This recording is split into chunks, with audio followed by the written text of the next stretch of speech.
أعوذ بالله من الشيطان الرجيم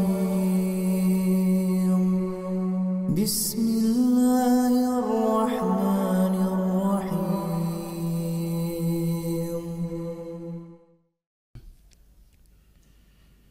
الحمد لله على إحساني وشكر له على توفيقه وامتناني وأشهد أن لا إله إلا الله وحده لا شريك له تعظيما لشأنه وأشهد أن محمدا عبده ورسوله الداعي إلى رضوانه وصلى الله وسلم وبارك عليه وعلى آله وأصحابه وإخوانه. اللهم انفعنا بما علمتنا وعلمنا ما ينفعنا وزدنا علما. اللهم إنا نسألك علما نافعا ورزقا طيبا وعملا متقبلا. اللهم إنا نعوذ بك من علم لا ينفع ومن قلب لا يخشى ومن نفس لا تشبع ومن دعوة لا يستجاب لها. Amma ba'du, ma'asyiral muslimat, jamaah yang dimuliakan oleh Allah Subhanahu wa taala.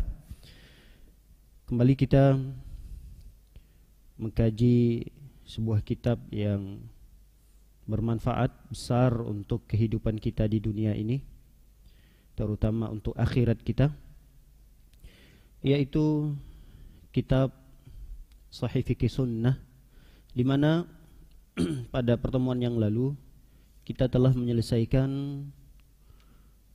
salat malam atau qiyamul lail. Qiyamul lail. Baik, pada kesempatan yang singkat ini kita akan kembali membahas salat sunnah yang lainnya. Yang salat sunnah ini sudah tidak asing lagi di telinga kita, dan bahkan semua kita sudah mengamalkan salat sunnah ini. Salat sunnah tersebut adalah salat sunnah duha. Salat sunnah duha. Apa itu duha? Kata para ulama fikih mengatakan duha itu adalah ma baina irtifa'is syams ila zawaliha. Yang disebut dengan duha atau waktu duha adalah kisaran antara tingginya matahari sampai tergelincirnya. Ini disebut dengan waktu duha. Jadi ketika matahari mulai meninggi, jadi kalau matahari mulai terbit, itu sebenarnya belum disebut dengan waktu duha. Ketika matahari baru saja muncul, lalu kemudian tunggu dulu matahari itu irtifa, agak naik sedikit, dia lebih tinggi dari tempat terbitnya tadi. Tunggu dia tinggi sedikit. Kalau kita waktukan, kata para ulama, kita perkirakan dengan waktu, itu ditambah 10 sampai 15 menit dari waktu terbitnya. Nah, itu sudah dianggap matahari sudah mulai meninggi. Maka kalau kita lihat di aplikasi-aplikasi atau di jadwal-jadwal salat, itu ada namanya syuruk. Ada jam syuruk. Coba lihat sekarang syuruk jam berapa? Syuruk itu jam, kalau di sini namanya terbit. Kalau di sini di aplikasi namanya terbit. Jadi matahari itu terbit kisaran jam 5 lewat 53. Jam 5 lewat 53. Kalau di sana itu bacaannya apa? Ada yang bisa ngelihat, Bu? Apa bacanya di situ? Terbit atau syuruk di situ? Nggak kelihatan. Kecil tulisannya. Ya. Nah, itu biasanya di jadwal-jadwal salat di masjid-masjid ada itu. 1 2 3 4 5 6. Biasanya kan 5 waktu. Zuhur, asar, maghrib, isya, dan subuh. Biasanya ditambah lagi di situ syuruk, waktu terbitnya matahari. Nah, itu belum disebut dengan waktu duha. Ketika terbit matahari itu belum masuk waktu duha. Kapan waktu duha itu masuk? Ketika mataharinya sedikit meninggi. Dalam bahasa hadis yang lain kira-kira setinggi ujung tombak. Jadi kalau kita lihat matahari itu sudah meninggi dan ada ukuran tombak lah gitu, seujung tombak, itu kisarannya 10 sampai 15 menit kata para ulama setelah waktu terbitnya. Jadi kalau kita lihat tadi waktu terbitnya jam 5.53, lalu kemudian kita tambah 10 menit lagi, berarti jam berapa itu? jam 6 lewat 3. Atau kalau lebih amannya lagi tambah 15 menit, berarti jam 6 lewat 8 menit. Itu waktu awal duha. Itu waktu awal duha. Sampai kapan waktu duha itu? Ila zawaliha, kata para ulama, sampai matahari itu tergelincir. Mataharinya tergelincir. Apa yang dimaksud dengan tergelincir? Jadi kalau tergelincir itu ketika matahari berpindah, bergeser sedikit saja ke arah barat. Jadi kalau dia sudah di tengah-tengah sini, misalnya arah timur di sana, kemudian bergeser, anggaplah di sana arah timur, matahari kan mulai berjalan sampai di siang hari dia sudah berada di tengah-tengah, persis di tengah-tengah. Kemudian dia sedikit saja bergeser ke arah barat, disebut dengan zawal. Zawal itu tergelincir ke arah barat yang menandakan waktu zuhur telah tiba. Waktu zuhur telah tiba. Ini definisi waktu duha. Baik, sebelum kita membahas terlalu jauh hukum atau pendalilan-pendalilan yang lainnya terkait dengan salat duha ini, ada baiknya kita bacakan dulu keutamaan-keutamaan yang terdapat pada salat duha ini. Karena jiwa seseorang itu akan bersemangat dalam beribadah kalau ibadah yang dilakukannya itu dia tahu apa keutamaannya. Itu biasanya jiwa kita ketika beribadah seperti itu. Kalau tidak ada keutamaannya atau kita tidak tahu keutamaannya, seringkali kita meninggalkan ibadah tersebut. Jangankan ketika kita tidak tahu nilai keutamaan di dalam ibadah itu, yang kita sudah tahu sekalipun, tahu kita ini keutamaannya begini, ibadah ini utamaannya begini, itu pun kadang kita malas-malasan. Oleh karenanya para ulama sebelum menjelaskan satu ibadah secara detail, biasanya diulas dulu, dibahas dulu oleh mereka tentang keutamaan ibadah itu. Nah, ini kan kita bacakan di antara keutamaan salat duha. Baik, yang pertama keutamaan salat duha yang pertama, hadis Abu Dzar radhiyallahu taala anhu. Beliau pernah berkata, Nabi sallallahu alaihi wasallam pernah bersabda, "Yusbihu ala kulli sulama min ahadikum sadaqah. Fa kulli tasbihatin sadaqah. Wa kulli tahmidatin sadaqah. Wa kulli tahlilatin sadaqah. Wa kulli takbiratin sadaqah. Wa amrin bil ma'rufi sadaqah. Wa nahyin 'anil munkari sadaqah." Baik, kata Rasul sallallahu alaihi wasallam, setiap waktu pagi, maka setiap sulama itu penghubung antara tulang dengan tulang. Kita ini terdiri dari tulang, daging dan seterusnya dari tubuh kita. Kemudian antara tulang dengan tulang itu ada disebut dengan mifsal, persendian. Kata Rasulullah sallallahu alaihi wasallam, setiap persendian yang kita miliki itu wajib disedekahkan. Ada sedekahnya. Nah, untuk mensedekahkan setiap persendian yang ada di tubuh kita, kata Rasulullah, dengan tasbih, kita bertasbih subhanallah subhanallah, itu nilainya sedekah. Tahmidatin, kita memuji Allah, alhamdulillah alhamdulillah, itu nilainya sedekah. Tahlilatin, tahlil, la ilaha illallah, itu juga sedekah. Takbir, Allahu akbar, itu juga sedekah. Wa amrun bil ma'ruf sedekah, kita mengajak orang lain untuk berbuat baik, itu juga sedekah. Kita mencegah seseorang dari kemungkaran, nilainya juga sedekah. Wa yujzi'u min dzalika rak'atan yarka'uhuma minad duha. Namun akan tercukupi sedekah yang dikeluarkan oleh seseorang itu untuk persendiannya dengan 2 rakaat salat duha yang dia kerjakan. Ini keutamaan yang pertama. Apa yang perlu kita garis bawahi dari hadis ini? Potongan hadis yang terakhir. Itu yang perlu kita garis bawahi. Bahwa Rasul mengatakan tercukupi bagi kita untuk menyedekahkan setiap persendian yang kita miliki tadi dengan mengerjakan salat duha 2 rakaat. Karena sungguh kita tidak akan mampu untuk mengeluarkan sedekah dari setiap persendian yang kita miliki. Apalagi ada bahasanya ala kulli sulama, seakan-akan Rasul sallallahu alaihi wasallam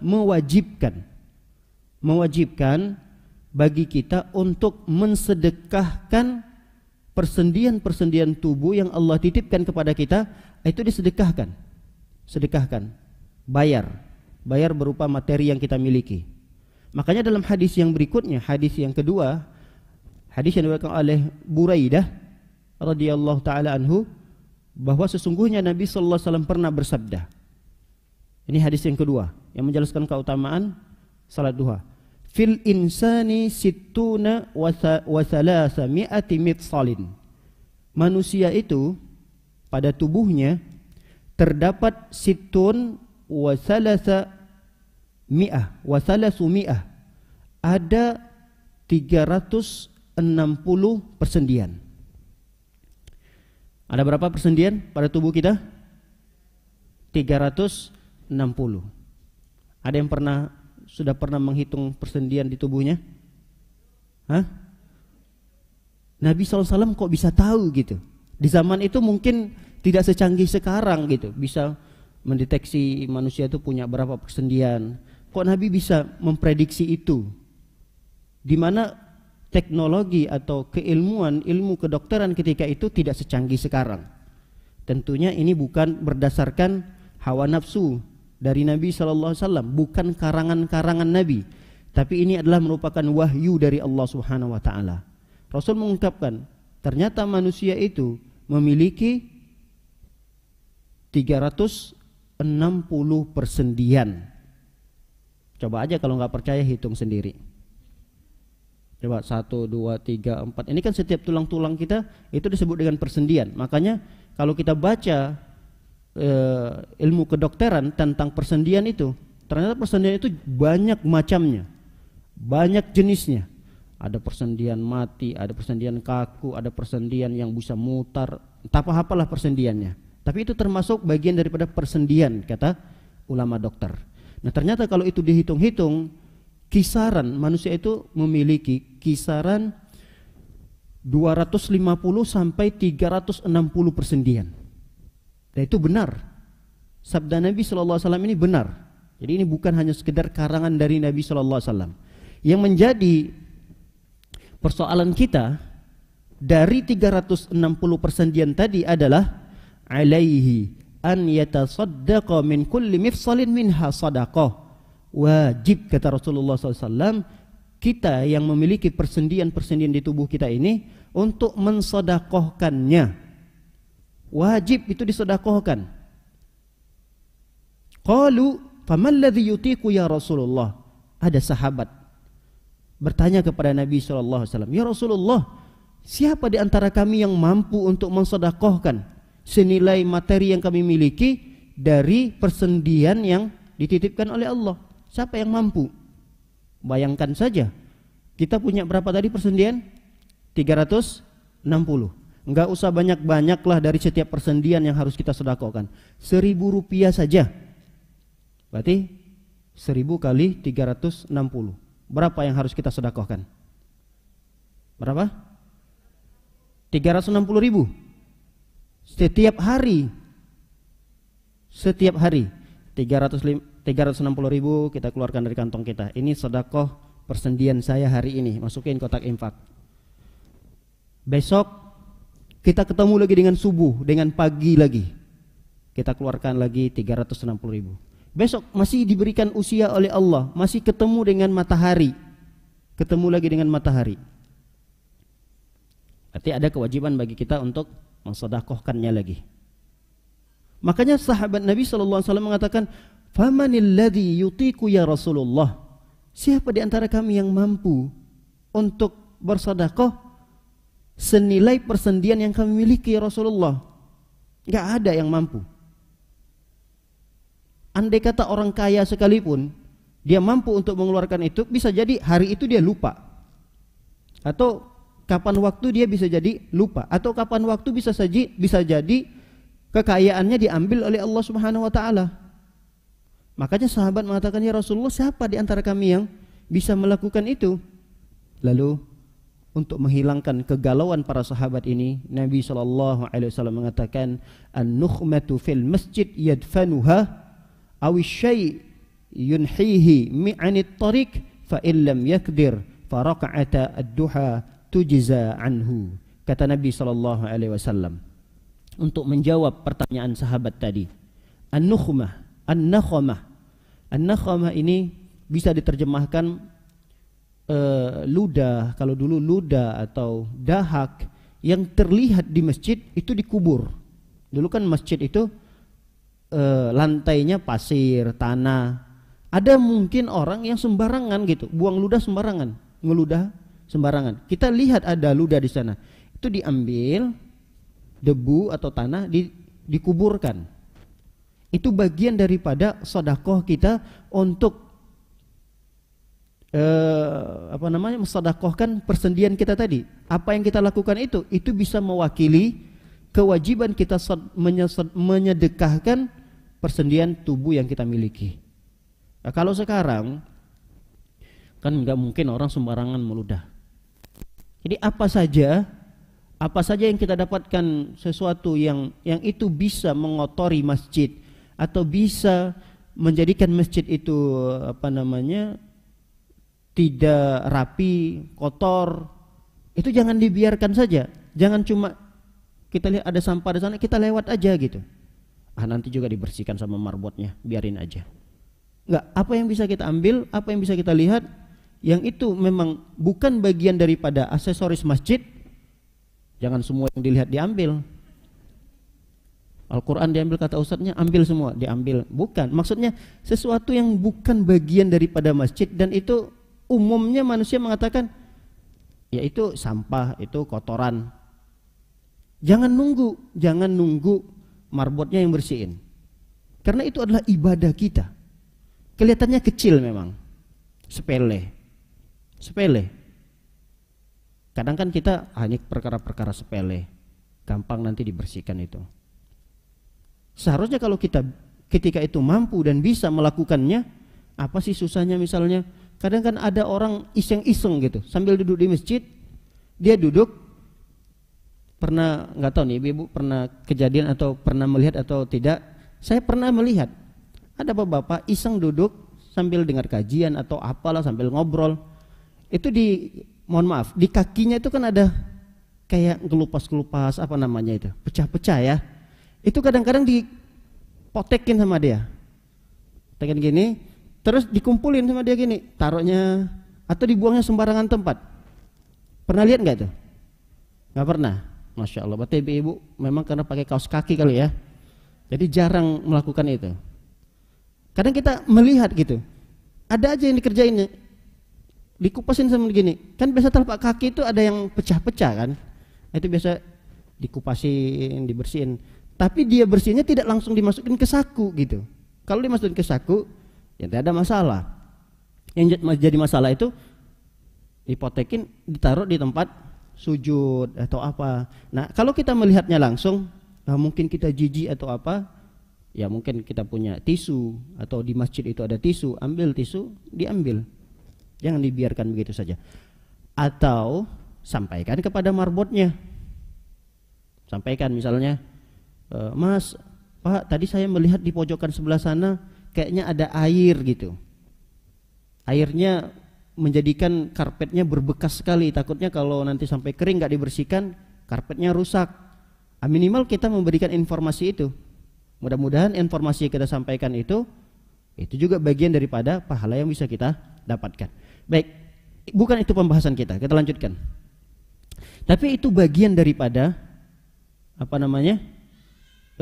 sedekah yang bisa kita lakukan ketika kita berada di rumah Allah Subhanahu wa taala. Bagian daripada memuliakan rumah Allah Subhanahu wa taala. Kemudian Rasulullah SAW memberikan alternatif yang kedua, asy-syai'u yunhihi 'anit tariq. Sesuatu yang dia bisa menghalangi, mengganggu orang yang sedang jalan, lalu kita singkirkan, itu juga bisa menggantikan sedekah dari setiap persendian yang kita keluarkan tadi. Apa aja sesuatunya itu? Yang sesuatu itu bisa mengganggu orang yang lewat, singkirkan. Ada kerikil yang tajam yang kita lihat. Mungkin kita lagi jalan dengan suami olahraga, kita melihat ada sesuatu yang ini akan membahayakan orang, atau ini akan mengganggu orang yang akan lewat. Itu disingkirkan, taruh di pinggir jalan. Kemudian Rasul sallallahu alaihi wasallam mengatakan alternatif yang ketiga, dan ini mencukupi dari kewajiban mensedekahkan setiap persendian yang kita miliki. Fa illam taqdir, kata Rasulullah, kalau kalian tidak mampu melakukan yang pertama tadi, membersihkan masjid misalnya, kemudian yang kedua, kalian jarang keluar, misal begitu, sehingga tidak bisa mengamalkan membersihkan sesuatu yang mengganggu di jalan, maka kata Rasulullah yang ketiga, kalau tidak mampu adalah kalian kerjakan salat 2 rakaat, yaitu salat duha. Cukup bagi kalian itu semua. Baik, ini keutamaan yang kedua. Keutamaan yang ketiga, hadis Zaid bin Arqam. Nabi SAW, kata beliau, pernah keluar ke penduduk Kuba. Jadi Kuba dengan Madinah itu tidak jauh, paling 4 kilo. Nabi SAW pernah keluar dari Madinah, dari Masjid Nabawi, pergi ke Kuba. Wahum yusalluna ad-duha. Ketika itu Nabi SAW mendapati masyarakat di Kuba itu sedang salat duha. Apa kata Nabi SAW ketika melihat para sahabat melakukan salat duha ketika itu? Rasul mengatakan, salatul awwabina hina tarmidul fisal. Salatnya orang-orang yang kembali kepada Allah, orang-orang yang selalu bertaubat kepada Allah, al-awwabin. Awwabin ini adalah orang yang bertaubat, orang yang suka beristighfar, orang yang suka kembali kepada Allah Subhanahu wa taala. Nah, salat orang yang bertaubat kepada Allah itu adalah ketika tarmidul fisal. Ketika anak onta keluar, dia kepanasan. Apa maksud daripada salat ini tadi? Salat orang-orang yang suka bertobat ini, maksudnya kata para ulama adalah salat duha. Jadi orang yang mengerjakan salat duha itu dibahasakan oleh Nabi SAW adalah al-awwab, awwabin. Awwabin itu adalah orang yang selalu mendekatkan diri kepada Allah, orang yang selalu kembali kepada Allah, orang yang selalu bertaubat kepada Allah. Itu awwabin. Nah, ketika seseorang mengerjakan salat duha, maka dia masuk dalam kategori al-awwabin tadi ini. Baik, ini keutamaan ketiga. Keutamaan yang keempat, hadis Nabi SAW mengatakan, hadis yang diriwayatkan oleh Jabir bin Nafir. Beliau meriwayatkan ini dari Abu Darda. Abu Darda dan Abu Dzar. Dua sahabat ini pernah mendengarkan Nabi SAW bersabda. Apa kata Nabi SAW? Ibnu Adam, irka'li raka'at min awalin nahar akfika akhirahu. Kata Nabi SAW bersabda di hadapan para sahabatnya, di antaranya ketika itu ada Abu Darda, Abu Dzar ketika itu. Kata Nabi mengatakan, wahai manusia, rukuklah kalian untukku. Jadi Allah Subhanahu wa taala, ini hadis qudsi ya. Allah Subhanahu wa taala berfirman, Rasul sallallahu alaihi wasallam bersabda, kata Allah, apa kata Allah? Ya bani Adam, wahai manusia, rukuklah kalian untukku beberapa rakaat. Kapan? Min awwalin nahar, ketika awalnya siang. Awal siang itu kapan? Waktu duha. Apa balasannya? Akfika akhirahu, aku akan cukupkan bagi kalian, aku akan cukupkan bagimu akhir daripada siang. Apa maksud daripada aku cukupkan di sini? Kata para ulama, ketika seseorang melakukan salat duha di pagi hari, maka kebutuhan apa saja yang dia inginkan di siang hari itu mudah bagi Allah untuk memenuhinya. Mudah bagi Allah Subhanahu wa taala untuk mengkabulkannya. Itu maksud daripada aku akan cukupkan bagimu sampai nanti akhir siang. Makanya kalau ada yang mengatakan bahwa salat sunnah duha ini bisa mendatangkan rizki, ada betulnya kalau kita merujuk daripada hadis ini. Tapi kalau hadis secara tegas mengatakan salat duha akan memperbanyak rizki, tidak ada. Hadis secara tegas mengatakan bahwa salat duha akan menjadikan rizki kita luas, rizki kita diberkahi, itu tidak ada hadis yang tegas. Tapi kalau kita merujuk kepada hadis ini, bisa jadi Allah akan mencukupkan kita. Mencukupkan di sini adalah memenuhi kebutuhan-kebutuhan kita. Syaratnya ketika kita melakukan beberapa ruku di waktu duha. Nanti dari waktu duha kita bertemu dengan waktu siang bertemu dengan waktu asar sampai nanti akhir daripada siang itu Allah Subhanahu wa taala akan berikan kecukupan kepada kita. Ada para ulama yang menafsirkan Allah akan berikan kecukupan kepada seseorang yang melakukan salat duha adalah Allah akan jaga dia. Allah akan jaga. Bisa jadi ketika seseorang melakukan beberapa ruku, 2 rakaat, 4 rakaat, 6 rakaat, enggak usah banyak-banyak, 2 rakaat lah, 2 kali ruku dia melakukan salat duha. Bisa jadi apa yang dia lakukan dari salat duhanya itu akan menjaga dia. Apalagi ketika kita di siang hari, kita mau keluar, kita mau beraktivitas, kita mau melakukan A, B, C dan seterusnya. Kan kita tidak tahu, bisa jadi sesuatu yang membahayakan kita itu selalu mengintai kita. Enggak pun kita sedang di luar rumah, sedang dalam rumah pun siapa yang menjamin bahwa kita terus dalam kondisi aman? Bisa jadi ketika kita beraktivitas, sedang turun tangga misalnya, jatuh, pendarahan di kepalanya. Tapi bisa jadi ada orang yang bisa terhindar dari perkara-perkara itu. Dia kepleset, alhamdulillah nggak sampai jatuh. Ada yang jatuh tapi nggak sampai cedera, nggak sampai kepalanya bocor, nggak sampai tangannya patah. Bisa jadi. Dan itu bukan karena kesaktian dia, bukan. Tapi karena penjagaan Allah Subhanahu wa taala terhadapnya. Nah, bagaimana kita bisa mendatangkan sesuatu yang bisa menjaga kita, mendatangkan penjagaan Allah kepada diri kita? Di antaranya kata para ulama, kerjakan salat duha. Ketika kita di pagi hari melakukan salat duha, maka dari pagi, siang sampai sore orang tersebut akan selalu dalam penjagaan Allah Subhanahu wa taala. Baik, ini keutamaan yang keempat. Keutamaan yang berikutnya, dan ini yang terakhir ya, hadis yang terakhir menjelaskan tentang keutamaan ini. Hadis yang diriwayatkan oleh Abdullah bin Amr. Beliau berkata, ba'atha Rasul sallallahu alaihi wasallam sariyatan. Nabi sallallahu alaihi wasallam pernah mengutus beberapa rombongan untuk berdakwah, untuk berperang. Beberapa rombongan, ada satu rombongan yang diutus oleh Nabi sallallahu alaihi wasallam untuk berperang.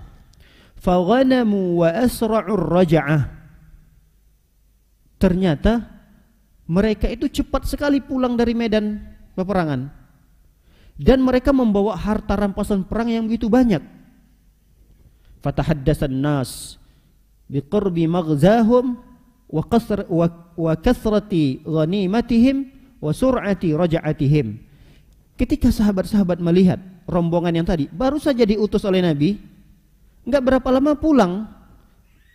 Dan yang mengagumkan para sahabat ketika itu, pulangnya itu membawa harta rampasan perang yang begitu banyak. Ada kudanya, ada ontanya, ada emasnya, ada hamba sahayanya. Kaget para sahabat-sahabat ketika itu. Mereka ngobrol lah dengan sahabat-sahabat yang lain. Oh, Masya Allah ya, mereka-mereka utusan Nabi ternyata dekat, tempat perangnya itu dekat, enggak jauh-jauh. Dan mereka pulang dengan membawa harta rampasan perang yang begitu banyak. Perjalanan mereka juga tidak sampai sebulan 2 bulan. Faqala Rasul sallallahu alaihi wasallam, ketika sahabat itu saling berbincang-bincang, memuji-muji rombongan yang baru pulang, lalu Nabi sallallahu alaihi wasallam bersabda, "Ala adullukum ala aqrab minhum maghzah wa aktsar ghanimatan wa aushak raj'atan." Kata Nabi sallallahu alaihi wasallam, "Mau enggak kalian aku tunjukkan?" Nabi sallallahu alaihi wasallam sekarang ini berbicara kepada sahabat-sahabat yang tidak ikut berperang tadi. Sahabat-sahabat yang terkagum-kagum dengan rombongan yang baru pulang. Kagum dong para sahabat-sahabat yang gak ikut, merasa rugi, gak dapatkan pahala jihad gak dapat, kemudian pulang dapatkan ghanimah, mereka juga gak dapat karena gak ikut perang. Lalu Nabi SAW ingin menghibur mereka-mereka yang tidak diutus oleh Nabi, dihibur oleh Nabi SAW. Kata Nabi mengatakan, "Mau gak kalian aku tunjukkan tempat perang yang lebih dekat dari mereka itu? Dan nanti kalian pulang dengan membawa harta rampasan yang lebih banyak dari mereka. Dipastikan kalian cepat pulangnya." Lalu Nabi SAW menjelaskan, apa itu? "Man tawadda'a thumma ghada ilal masjid li subhatid duha fahuwa aqrab minhum maghzan wa aktsar ghanimatan wa aushak raj'atan." Kata Nabi sallallahu alaihi wasallam, amalan tersebut adalah siapa orang yang berwudu kemudian dia pergi ke masjid. Ngapain dia ke masjid? Li subhatid duha, melakukan salat duha. Nih 3 amalan ini. Apa yang pertama? Berwudu, kemudian pergi ke masjid, lalu salat duha. Kata Rasul sallallahu alaihi wasallam, ketika 3 amalan ini berkumpul, maka itu sama, bahkan lebih afdal, lebih baik daripada rombongan yang diutus oleh Nabi sallallahu alaihi wasallam untuk berjihad tadi. Yang mereka perginya dekat, tapi kita bisa jadi lebih dekat karena masjid enggak jauh dari rumah kita. Kemudian kita pulang dari masjid membawa harta rampasan yang begitu banyak. Ustaz, saya pulang dari masjid enggak bawa apa-apa. Ya, kita tidak bawa apa-apa dari materi yang dilakukan atau yang dibawa oleh sahabat-sahabat ketika pulang dari medan perang. Yang kita bawa dari ghanimah itu adalah pahala yang besar. Ya, sehingga tidak terlihat. Nanti bisa kita lihat ketika catatan amal soleh kita dibuka oleh Allah Subhanahu wa taala. Kemudian lebih cepat pulangnya, enggak sampai sehari, enggak sampai 2 hari. Orang kalau dari rumah berwudu kemudian pergi ke masjid enggak sampai sejam 2 jam. Nah, hadis ini bisa kita praktekkan. Walaupun tidak setiap harinya, minimal ketika kita ada kegiatan di masjid atau ada kajian atau menghadiri undangan tertentu untuk persiapan kegiatan-kegiatan masjid, ini bisa kita amalkan hadis ini. Amalkan hadis ini. Kita berwudu dulu dari rumah. Waduh, pas nih persis hari ini ada kajian, misal begitu, ada kajian di masjid. Saya berwudu dulu dari rumah. Habis di rumah dia berwudu, dia pergi ke masjid. Sampainya di masjid, jangan duduk dulu. Salat tahiyatul masjid. Kalau belum dimulai kajiannya, berdiri lagi, saya pengen salat duha. Salat duha lagi. Ustadznya belum datang. Berdiri lagi, salat duha lagi. Nah, apa yang kita lakukan itu, ini adalah rampasan perang, keuntungan yang begitu besar yang kita dapatkan nanti di akhirat. Memang di dunia ini tidak terlihat, nggak nampak. Tapi apa yang kita lakukan dari salat duha yang kita kerjakan itu, tentunya ini akan mendatangkan kebaikan, terutama akhirat kita, dan harapannya adalah kebaikan dunia juga bisa kita dapatkan. Apalagi di hadis yang sebelumnya tadi kita sudah bahas bahwa salat duha yang kita lakukan itu bisa mendatangkan penjagaan Allah Subhanahu wa taala, atau Allah akan berikan kebutuhan-kebutuhan di hari itu yang kita butuhkan apa sih? Mudah bagi Allah Subhanahu wa taala untuk memberikan hal tersebut. Baik, kita lanjutkan. Hukmus salatid duha. Apa hukum salat duha ini? Ada 6 pendapat para ulama terkait dengan hukum salat duha, tapi dikerucutkan menjadi 3 pendapat. Kita kerucutkan menjadi 3 pendapat. Ini pendapat yang masyhur, yang dikenal di tengah-tengah para ulama. Pendapat yang pertama mengatakan bahwa hukum salat duha itu adalah sunnah secara mutlak dan boleh diamalkan setiap hari. Amalkan setiap hari, dirutinkan boleh, tidak ada masalah. Dan ini pendapat jumhur ulama, mayoritas para ulama. Apa dalil mereka? Dalil mereka tadi hadis-hadis yang sudah kita bacakan tadi tentang keutamaan salat duha.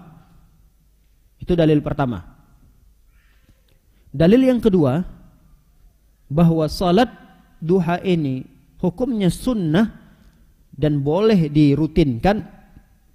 Hadis Abu Hurairah. Abu Hurairah radhiyallahu taala anhu pernah berkata, "Ausani khalili bi thalas."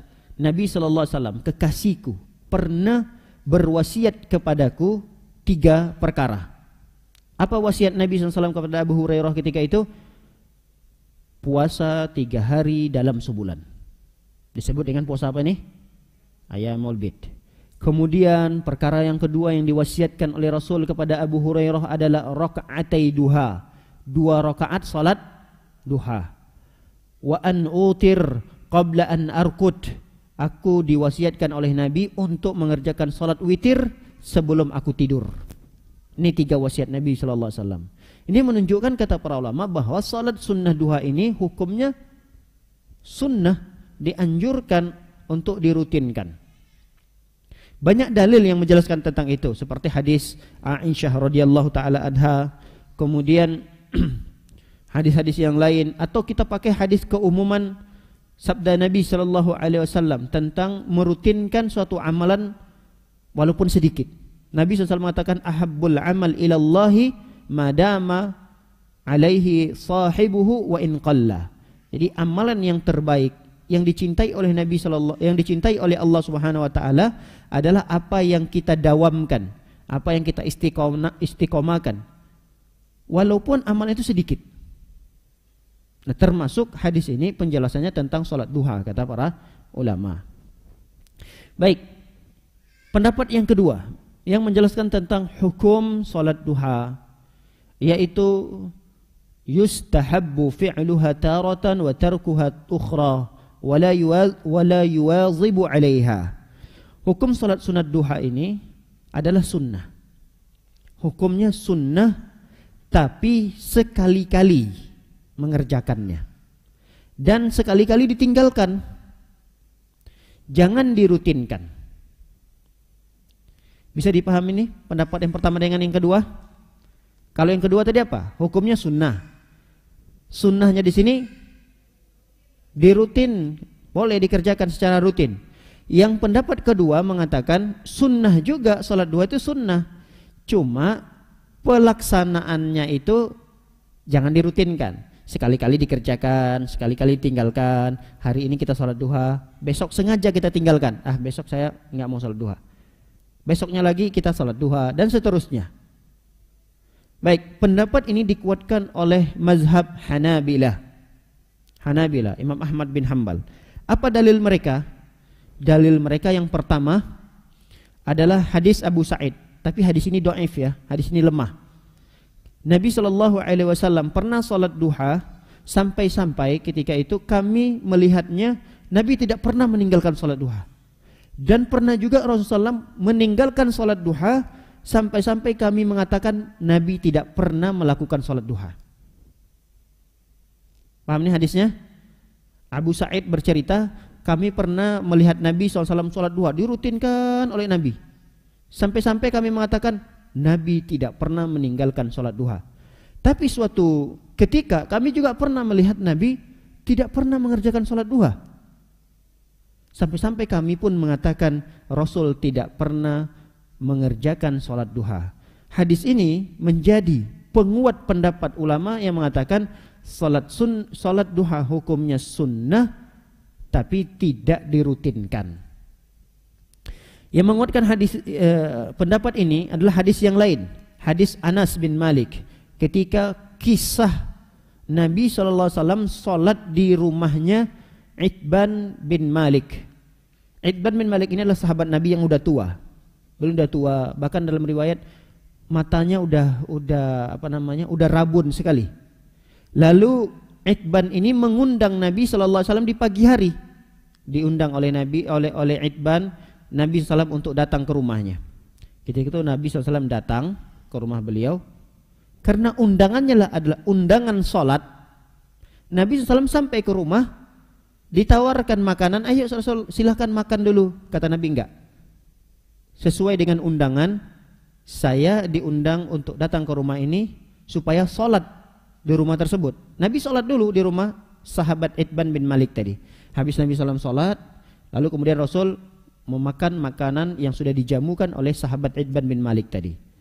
Nah, lihat Nabi SAW di sini, kata para ulama, yang dilakukan oleh beliau sholat tadi di rumah Itban itu adalah sholat duha. Rasul SAW mengerjakan sholat duha dan dikerjakan oleh Nabi SAW, kata para ulama, di hari itu. Di hari-hari yang lainnya ada sahabat yang tidak melihat Nabi sholat duha. Makanya mereka menggunakan dalil ini sebagai argumentasi bahwa sholat duha itu tidak disunnahkan untuk dirutinkan, sekali-kali saja dikerjakan. Baik, sekali-kali dikerjakan, sekali-kali juga ditinggalkan. Kalau kita seringnya dikerjakan atau ditinggalkan? Di rumah dikerjakan juga. Masya Allah, Masya Allah. Ya, pendapat yang ketiga. La tushra' illa li sababin. La tushra' illa li sababin. Salat duha itu tidak disyariatkan, tidak disunnahkan, kecuali ada sebabnya. Kalau tidak ada sebabnya, maka salat duha itu tidak boleh dikerjakan. Tiba-tiba kita habis nyuci piring, lalu kemudian kita cuci tangan, kemudian kita sekalian berwudu, habis berwudu kita sholat di rumah misalnya. Nah, pendapat yang ketiga ini mengatakan itu tidak disyariatkan. Menyengaja sholat duha itu tidak disyariatkan, pendapat yang ketiga. Kecuali kalau ada sebabnya. Apa di antara sebabnya? Nabi SAW pernah melakukan sholat duha ketika beliau menaklukkan kota Mekah. Ketika Rasulullah menaklukkan kota Mekah, beliau mensyukuri atas kemenangan itu, beliau sholat duha. Jadi sholat duha yang dilakukan oleh Rasul SAW itu sebabnya adalah karena kemenangan yang Allah berikan kepada Nabi dan para sahabat ketika itu menaklukkan kota Mekah. Ada riwayat yang menjelaskan Nabi SAW sholat ketika itu. Dalam riwayat diceritakan Nabi melakukannya 8 rakaat sholat di waktu duha. Apalagi contoh sebab yang dilakukan oleh Rasulullah ketika mengerjakan sholat duha, ketika ada undangan seperti sahabat Itban bin Malik tadi. Sahabat Itban bin Malik mengundang Nabi SAW untuk datang ke rumahnya. Ya Rasulullah, hari ini bisa nggak datang ke rumah saya? Atau besok bisa nggak datang ke rumah saya? Ngapain? Untuk sholat di rumah saya. Berarti Rasulullah SAW sholat di rumah Itban bin Malik itu, sholat duha, karena ada sebabnya. Apa sebabnya? Karena menunaikan atau menunaikan undangan dari seorang sahabat tadi.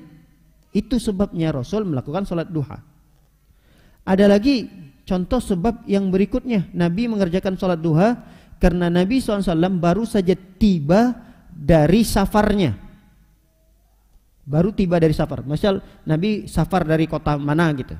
Kemudian Rasul sampai di kampung halamannya atau di tempat beliau berdomisili di Madinah. Beliau enggak langsung pulang ke rumah.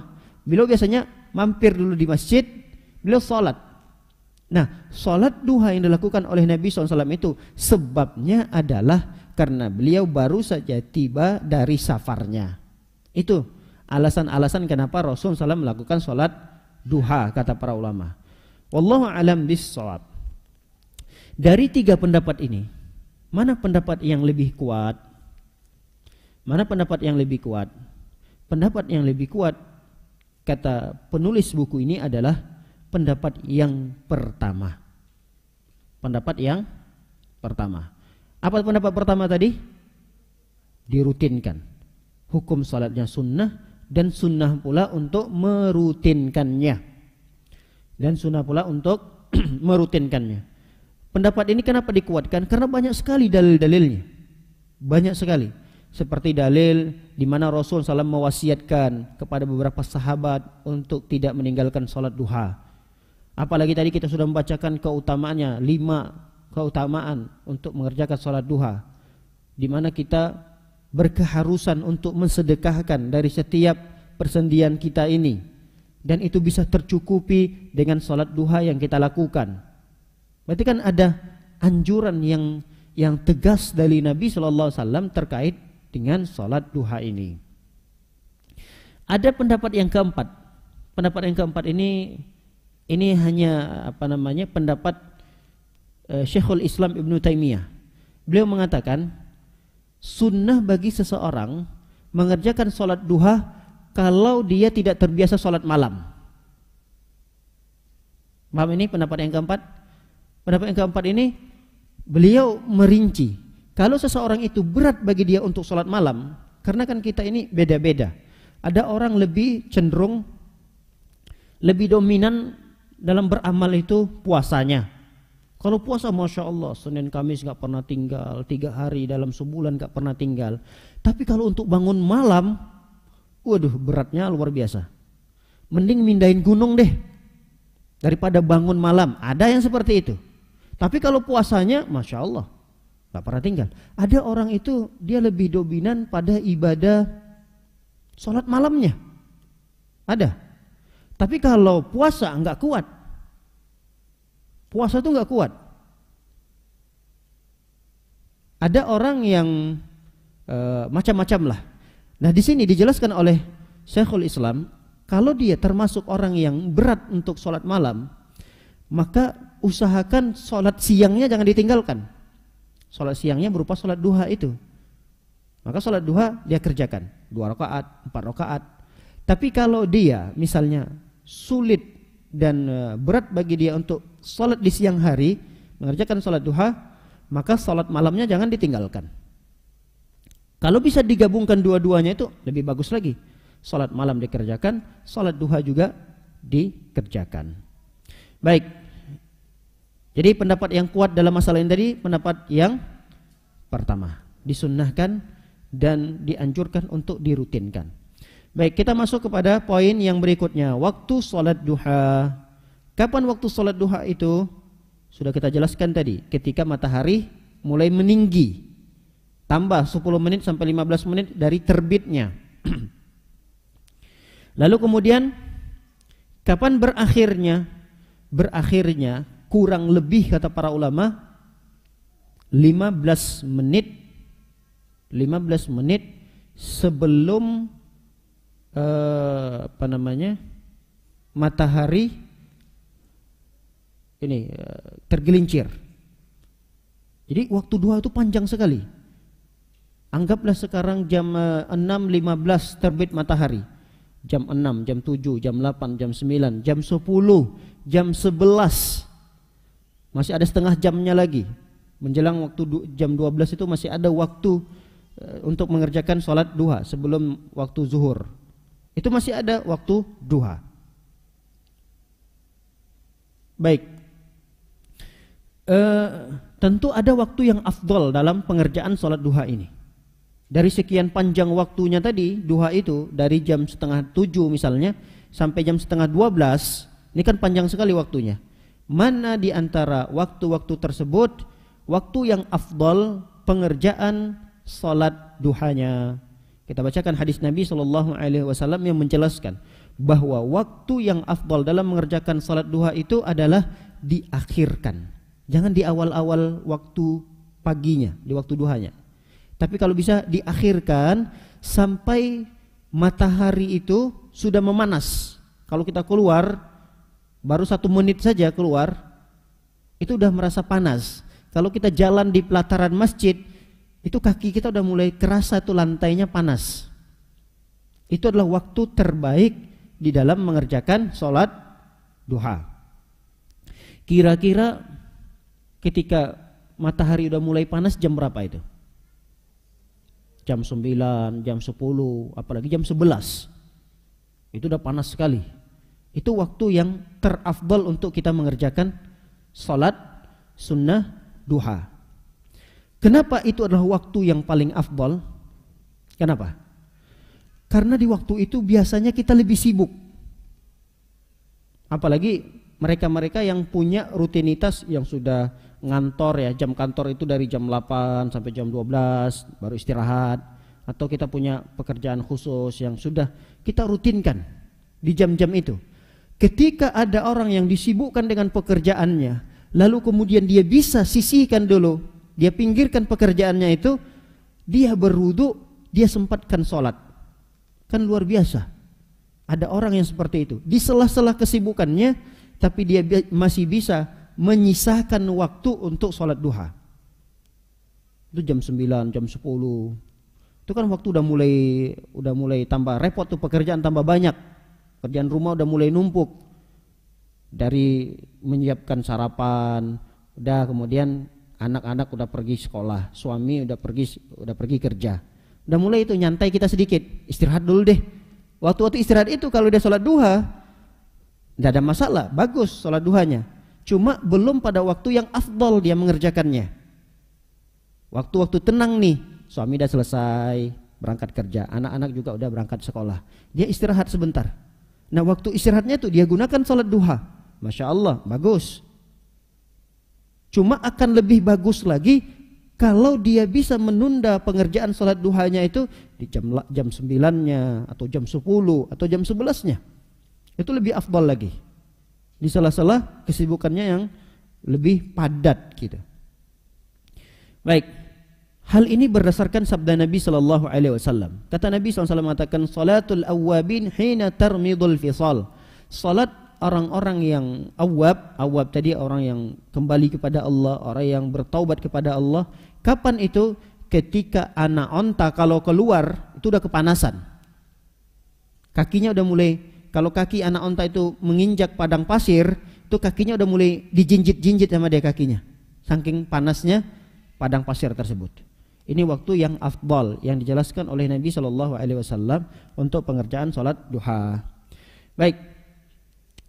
Yang terakhir dari pembahasan sholat duha ini adalah jumlah rakaatnya. Berapa sih jumlah rakaat sholat duha itu? Tidak ada khilaf para ulama tentang minimal sholat duha. Minimalnya sholat duha itu 2 rakaat, itu minimalnya 2 rakaat. Tidak ada khilaf para ulama di sini. Semua para ulama sepakat mengatakan bahwa minimal jumlah sholat duha itu 2 rakaat. Namun terjadi perselisihan di antara para ulama tentang maksimalnya. Berapa sih jumlah maksimal sholat duha yang boleh dikerjakan dalam sehari oleh seorang hamba? Nah, ini ada khilaf para ulama.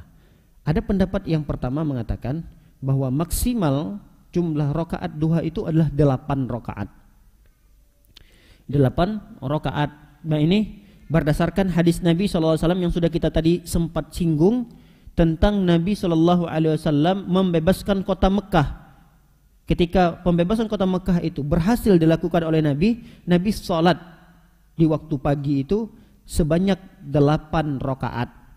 Maka hadis ini dijadikan dalil bahwa jumlah maksimal sholat duha itu sebanyak 8 rakaat. Kemudian pendapat yang kedua yang mengatakan bahwa maksimal sholat duha itu 12 rakaat. 12 rakaat. Tapi dalilnya hadisnya lemah. Pendalilannya yang digunakan oleh para ulama terkait maksimal sholat duha itu sebanyak 12 rakaat. Hadis Nabi SAW yang diriwayatkan oleh Anas secara marfu, man sallat duha 12 rakaah banallahu lahu qasran fil jannah. Siapa orang yang salat duha sebanyak 12 rakaat, maka Allah akan bangunkan baginya istana di surga. Ada kata 12 rakaat di sana. Nah, hadis ini dijadikan dalil bahwa jumlah maksimal salat duha itu sebanyak 12 rakaat. Tapi kata para ulama hadis ini lemah ya. Baik, pendapat yang ketiga mengatakan bahwa tidak ada batasan. Tidak ada batasan tertentu dari salat duha itu. Mau dikerjakan 20 rakaat, mau dikerjakan 30 rakaat, mau dikerjakan 40 rakaat, terserah, kerjakan. Tidak ada batasannya.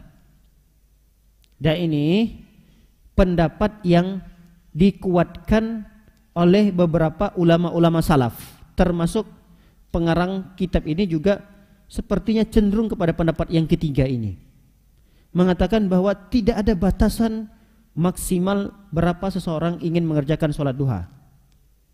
Dan ini pendapat yang lebih kuat berdasarkan dua dalil. Dalil yang pertama adalah hadis Aisyah. Hadis Aisyah, pernah Aisyah ditanya, "Akana Nabi sallallahu alaihi wasallam yusalli duha?" Apakah Nabi melakukan dan mengerjakan salat duha? Dijawab oleh Aisyah, "Na'am." Iya, betul. Nabi mengerjakan salat duha, kata Aisyah. Arba'a rakaat. Rasul itu mengerjakan salat duha sebanyak 4 rakaat, kata Aisyah. Wa yazidu masya Allah. Terkadang Nabi SAW itu menambahnya masya Allah. Masya Allah itu sekehendak Allah. Seberapa Allah SWT mengizinkan, mengkehendaki Nabi untuk menambah dari salat duhanya itu, Nabi tambah terus itu. Tambah lagi, ditambah lagi. Nah, potongan hadis yang terakhir ini menjadi dalil bahwa tidak ada batasan jumlah salat rakaat, jumlah rakaat salat duha itu. Aisyah menjelaskan, iya, Nabi salat duha 4 rakaat, kata Aisyah. Kadang Nabi SAW menambah jumlah salat rakaat tersebut dan tidak dibatasi di situ oleh Aisyah berapa yang ditambah oleh Nabi sallallahu alaihi wasallam. Kemudian pendalilan yang kedua. Pendalilan yang kedua dijelaskan, annal iqtisar ala 8 rakaat fi hadisi Ummu Hani yuradu alaihi amran. Adapun pembatasan 8 rakaat yang dikerjakan oleh Nabi sallallahu alaihi wasallam tadi ketika penaklukan kota Mekah, itu ada 2 perkara yang harus diketahui. Yang pertama, anna minal ulama man qala annaha salatul fath wa laysa salatud duha. Kata para ulama, salat 8 rakaat yang dikerjakan oleh Nabi SAW di Mekah ketika itu bukan salat duha, tapi itu adalah salat Rasul mensyukuri bahwa Allah sudah mengembalikan kampung halaman, kampung kelahiran Nabi berada di kekuasaan kaum muslimin. Ketika itu kan Mekah dikuasai oleh orang-orang kafir Quraisy. Nabi hijrah ke Madinah. Lalu kemudian Nabi SAW ingin merebut kembali kota Mekah ini. Dan dengan mudahnya Nabi SAW merebut kembali kampung halaman, kampung kelahiran beliau. Mudah sekali ketika itu, tanpa ada pertumpahan darah. Gak ada satupun yang meninggal, baik dari kalangan sahabat maupun dari kalangan musuh. Kota Mekah itu diserahkan begitu saja. Nah, bentuk rasa syukur Nabi SAW, Nabi pun sholat 8 rakaat. Jadi itu bukan sholat duha kata para ulama, tapi itulah sholat sebagai bentuk syukur Nabi SAW atas hadiah yang Allah berikan berupa penaklukan kota Mekah. Nah, ini perkara yang pertama dijelaskan lagi oleh para ulama. Kemudian yang kedua, wal akhar anna hadzal iktisar ala 8 la yastalzim adam masyru'iyyati ziyada 'alaiha li'anna hadhi qadiyatu 'ain. Kata beliau, ketika Nabi sallallahu alaihi wasallam mengerjakan 8 rakaat, belum tentu itu pembatasan. Karena itu hanya penglihatan mata sesaat. Ada seorang sahabat yang melihat Nabi salat 8 rakaat. Lalu kemudian apa yang dilihat oleh sahabat itu enggak boleh langsung dibatasi. Oh, ternyata salat duha itu 8 rakaat doang gitu. Enggak boleh. Nah, bisa jadi di waktu yang lain yang tidak dilihat oleh para sahabat tadi, Nabi ternyata menambah lagi salat duhanya. Wallahu a'lam bishawab. Inilah 3 pendapat para ulama yang mengatakan jumlah rakaat salat duha. Yang pertama membatasi 8 rakaat, yang kedua membatasi 12 rakaat, yang ketiga tidak membatasi sama sekali. Mana 3 pendapat ini yang lebih kuat? Allah alam bisawab. Ada yang mengatakan pendapat yang ketiga. Tapi kalau ada ibu-ibu yang mengatakan pendapat yang pertama membatasi 8 rakaat atau yang 12 rakaat, silahkan, tidak ada masalah. Masing-masing para ulama memiliki dalil-dalil yang menguatkan pendapat mereka. Tidak perlu perkara-perkara yang seperti ini menjadikan kita harus berantem. Tidak perlu perkara-perkara seperti ini kita tidak bertegur sapa. Kamu kan yang 8 rakaat ya? Saya yang 12 rakaat. Kalau begitu jangan dekat-dekat sama saya. Karena kamu pengambil pendapat itu. Enggak. Ini masalah fikih yang kita harusnya bisa berlapang dada dalam hal itu. Ini masalah sepele lah dalam masalah fikih. Yang ngambil 8 rakaat silahkan, yang 12 rakaat silahkan, yang mengatakan tidak terbilang silahkan sebanyak-banyaknya, juga tidak ada masalah dalam perkara ini. Wallahu alam bissawab. Baik, para hadirin oleh Allah Subhanahu wa taala. Di dalam flyer itu kita lanjutkan salat istikharah ya. Mau dilanjutkan atau cukup nih? Ternyata enggak, waktunya udah jam 10 ini. Tapi memang pembahasannya sedikit sih. Salat istikharah nih. Ada yang sudah pernah melakukan salat istikharah di sini? Ada. Yang belum pernah? Yang belum pernah sama sekali seumur hidup melakukan salat istikharah? Masya Allah, berarti sudah pernah semua. Sudah pernah semua melakukan salat istikharah. Baik, kita akan bacakan sedikit penjelasan para ulama terkait dengan salat istikharah ini. Man arada amran minal umuril mubahah. Jadi salat istikharah ini dikerjakan oleh orang-orang yang berkeinginan suatu perkara dari perkara-perkara yang boleh ya. Perkara-perkara duniawi, perkara-perkara yang dibolehkan di dalam Islam. Waltabasa alaihi wajhul khair was-shawab fihi. Tapi dia bimbang. Ini baik enggak bagi dia? Ini buruk enggak bagi dia? Dia bimbang ke situ untuk memilih satu perkara yang mubah bagi dia. Apa misalnya perkara duniawi, perkara mubah yang terkadang kita bimbang untuk melakukannya. Lanjut apa enggak ya? Apa biasanya? Selain jodoh lah, masa jodoh terus? Emang salat istikharah itu untuk jodoh aja? Kan enggak. Ini kadang-kadang memang sebagian besar kalau ditanya salat istikharah itu pasti kaitannya dengan jodoh, dengan padahal kan luas sekali. Kata para ulama, perkara dunia apa saja sebenarnya. Walaupun perkara itu perkara kecil. Pekerjaan, sekolah, anak misalnya. Apa saja perkara-perkara dunia yang lainnya. Kalau bisa misalnya perkara yang lebih ringan daripada sekolah, perkara yang lebih ringan daripada pekerjaan, ada perkara-perkara yang ringan. Misalnya mau mudik, masih bingung ini gimana ya, mau mudik apa enggak ya? Suami juga bingung, mudik apa? Salat istikharah.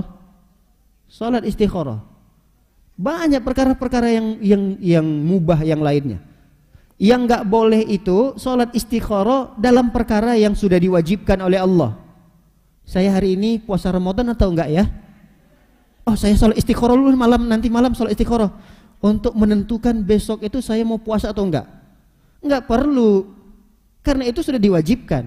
Yang perlu salat istikharah itu adalah perkara-perkara duniawi yang itu boleh kita lakukan dan boleh kita tinggalkan. Paham ini? Misalnya perkara yang ringan, anggaplah masalah yang ringan, tapi dia memang suka untuk sholat gitu. Saya mau sholat apa lagi ya hari ini? Sholat duha udah, sholat ini udah, sholat ini udah. Masya Allah semua udah sholat sunnah. Bayangkan. Apa lagi sholat? Oh, sholat istikharah yang belum. Saya mau sholat istikharah tapi saya mau milih apa ya? Istikharah ini kan artinya memilih kan ya? Istikharah itu artinya memilih. Oh, saya belum sholat istikharah, tapi saya mau milih apa ya? Oh, ternyata ada makanan, dia lihat baru makanan. Makanan ini, aduh pas lagi diet lagi, tapi makanannya menggoda banget. Wah, saya sholat istikharah deh. Nggak ada masalah kecil. Para ulama dulu masalah kecil seperti itu Mereka minta, belum tentu itu adalah hal yang terbaik buat dia. Dia minta pada Allah, ya Allah tunjukkan apakah memang ini adalah perkara yang terbaik. Baru kemudian mereka memilih itu. Jadi istikharah. Baik para hadirin yang oleh Allah Subhanahu wa taala. Begitu juga salat istikharah ini bukan dalam hal-hal yang sudah disunnahkan, yang sudah diwajibkan, perkara yang sudah disunnahkan misalnya. Banyak perkara-perkara yang disunnahkan. Sudah disunnahkan oleh Rasulullah SAW, tidak usah memilih lagi. Saya kerjakan atau enggak ya nih ya? Sudah jelas itu adalah perkara yang disunnahkan, enggak usah dipilih, dikerjakan saja. Saya tinggalkan atau kerjakan ya. Misalnya apa perkara sunnah? Apa perkara sunnah misalnya? Banyaklah perkara sunnah kan ya. Contoh, saking banyaknya kok nggak bisa nyebutkan sih. Puasa sunnah, selain puasa sunnah ada sunnah-sunnah yang lain yang itu nggak perlu dipilih, udah kerjakan aja. Kalau bisa dikerjakan, kerjakan. Kecuali ada 2 sunnah dalam satu waktu, bingung nih. Nah, kalau seperti itu kata sebagian para ulama, silahkan untuk memilihnya dengan sholat istikharah tadi. Karena dalam satu waktu nggak bisa satu-satu dikerjakan, harus dikerjakan salah satu dari 2 sunnah tersebut. Maka boleh kita melakukan sholat istikharah. Begitu juga perkara-perkara yang haram. Perkara-perkara yang haram nggak boleh kita sholat istikharah dulu. Allahu Akbar. Saya hari ini pengen ke bioskop. Yang akan ditayangkan itu ya tentunya film-film di bioskop kan nggak ada lah film-film Islami. Apa film Islami?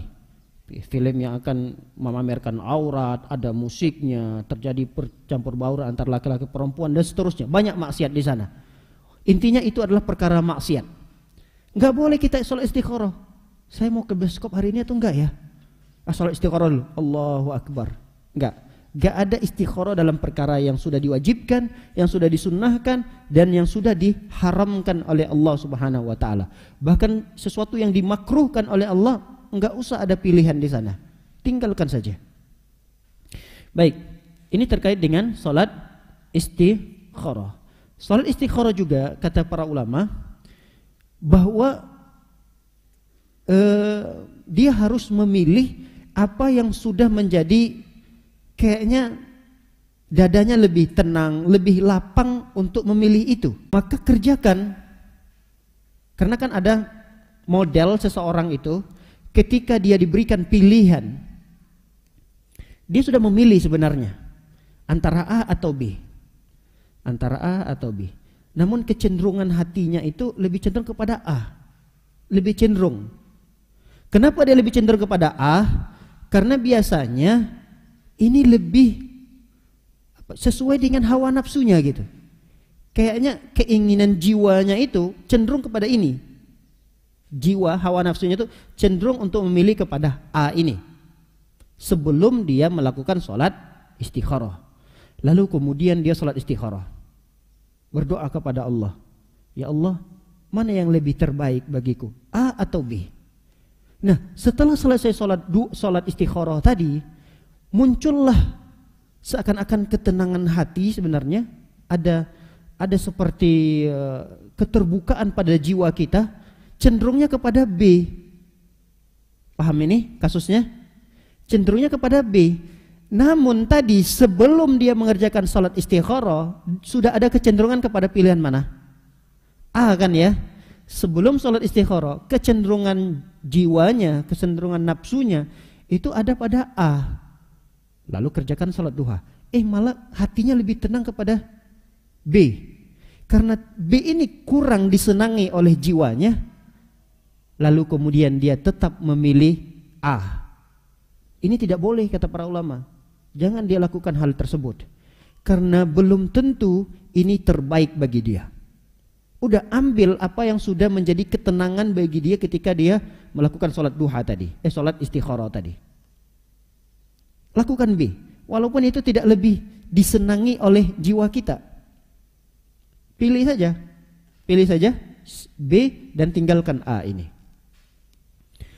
Baik, ada hal yang lain yang dijelaskan oleh para ulama selain daripada itu adalah laisa min syartil istikharah an yara sahibuha ru'yan fi manamihi kama ya'taqiduhu katsirun minal awam. Tidak mesti orang ketika dia selesai melakukan salat istikharah, syaratnya untuk bisa memilih itu dia bisa melihat dalam mimpi. Enggak, itu bukan menjadi satu syarat bahwa salat istikharah yang dia lakukan itu sudah diberikan ijabah oleh Allah. Sudah dijawab oleh Allah salat istikharahnya itu melalui mimpi. Kadang banyak sebagian besar orang-orang awam dia mengira bahwa jawaban dari salat istikharahnya dari Allah itu adalah melalui mimpi. Habis salat istikharah dia tidur.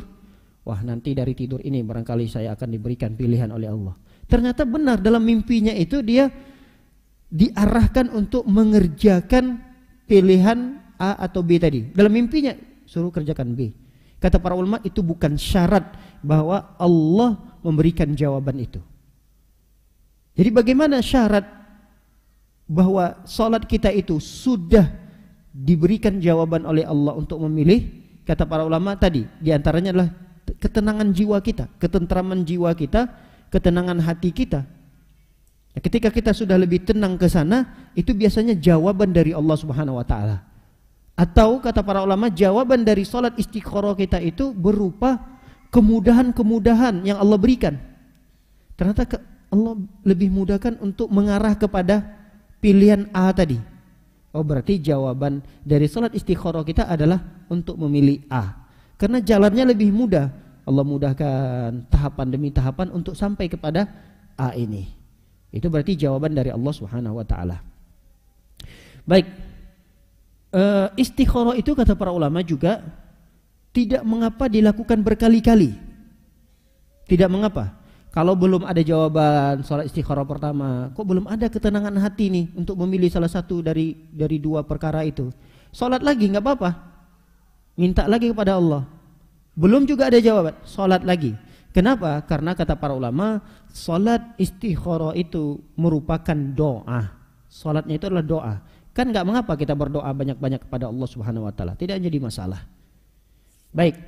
Ada anjuran doa khusus memang yang diajarkan oleh Nabi sallallahu alaihi wasallam untuk kita baca setelah selesai salat istikharah. Ada anjuran doa khusus. Hadis ini diriwayatkan oleh sahabat Jabir radhiyallahu taala anhu. Nabi SAW pernah mengajarkan kami salat istikharah dalam perkara-perkara yang banyak. Sebagaimana kami juga diajarkan oleh Nabi SAW perkara Al-Quran. Jadi Nabi mengajarkan kami salat istikharah ini secara detail diajarkan oleh Rasulullah SAW. Sebagaimana kami diajarkan Al-Quran.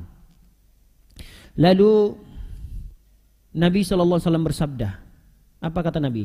Idza hamma ahadukum bil amri falyarka' rak'ataini min ghairil fariidhah.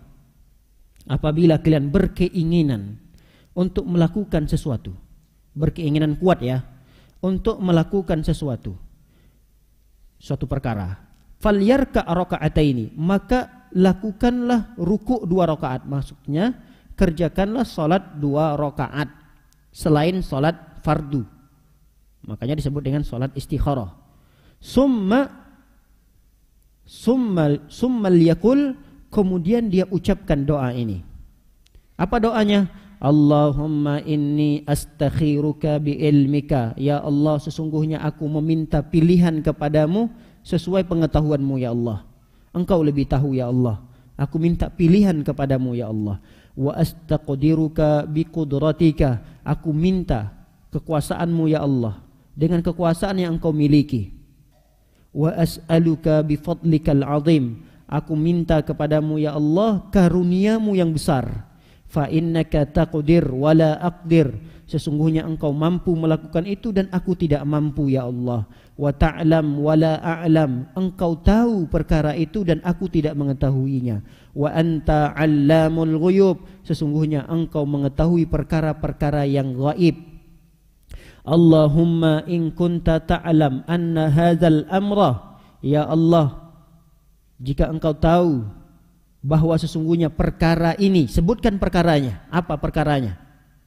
Misalnya perkaranya, ya Allah, putri saya baru saja selesai dari pondoknya, dia mau kuliah ya Allah, pilihannya menurut saya lebih baik kampus A ya Allah.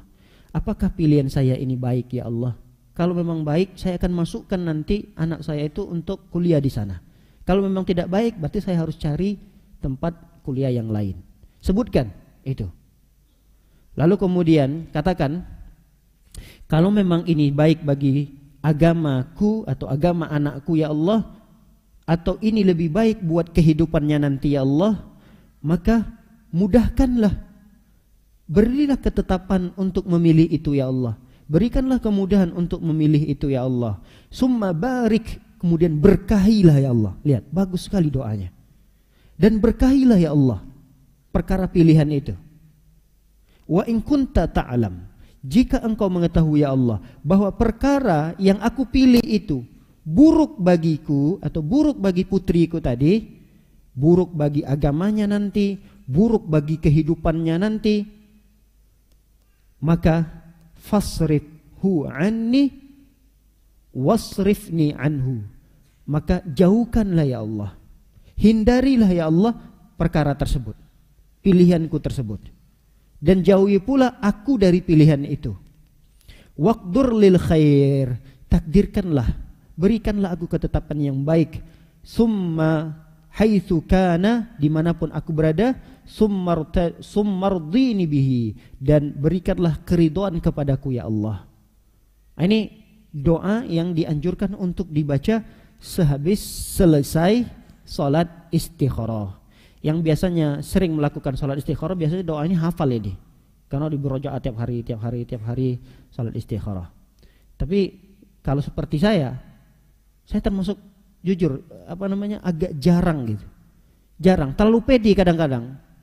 Terlalu pede, kalau udah ada pilihan ini langsung ambil keputusan aja. Udah, ini aja deh. Enggak salat istikharah dulu gitu. Itu kadang kekurangan kita. Termasuk saya seperti itu.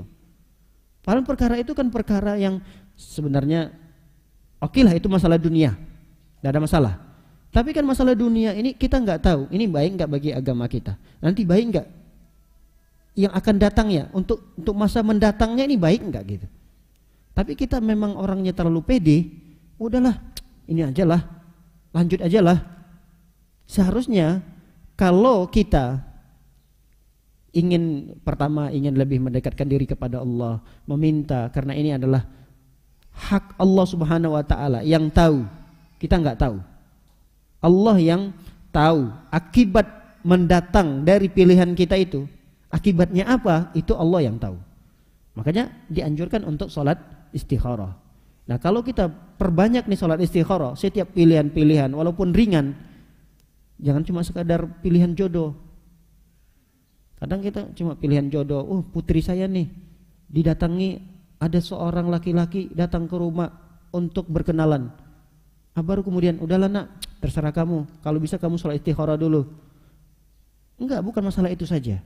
Masalah-masalah ringan, yang lebih ringan daripada itu pun dianjurkan untuk sholat istikharah. Andai kata juga mau beli baju sekalipun, apa sih susahnya beli baju doang gitu. Cuma kadang-kadang setelah kita lihat nih baju, muncul nih kebimbangan. Beli enggak ya? Bimbangnya itu bukan karena enggak ada uang. Uangnya ada. Cuma bimbang, masih ragu. Kenapa, Bu? Masih ragu, Bu. Ntar dah. Nah, kan biasanya ada seperti itu kan? Ayo Bu, ini bagus, bahannya begini. Udah capek-capek, udah berbuih-buih mulut orang yang penjual tadi menjelaskan ke kita kan. Tapi kita masih bimbang gitu. Gak ada masalah, salat istikharah dulu. Masya Allah, ada nilai ibadah. Padahal cuma beli baju doang, perkara dunia, tapi bisa mendapatkan nilai ibadah di sana. Jadi hal-hal kecil seperti ini gak ada masalah. Kita kan gak tahu baju yang kita beli itu baik gak bagi kita, baik nggak bagi kehidupan kita. Waliyadzubillah. Jangan-jangan habis kita pakai baju itu, nauzubillah, la qadarullah, ternyata dia bawa motor, baju baru dibeli, la qadarullah, nyangkut di bannya, jatuh, kecelakaan. Kan kita nggak tahu. Bisa jadi itu terjadi. Siapa yang bisa aman dari hal-hal yang seperti itu? Bisa setiap detik, setiap menit, setiap jam sesuatu yang tidak baik selalu menghantui kita. Maka pilihan Allah lah yang terbaik. Bukan pilihan kita, bukan pilihan nafsu kita, bukan pilihan karena kita jago dalam menganalisanya, ini kayaknya begini-begini, udah pilih ini aja. Enggak, walaupun kita jago dalam menganalisa suatu perkara, ini begini, ini dipelajari sama dia, begini-begini, udah pilih ini. Sebelum dia memilih itu, lakukan salat istikharah.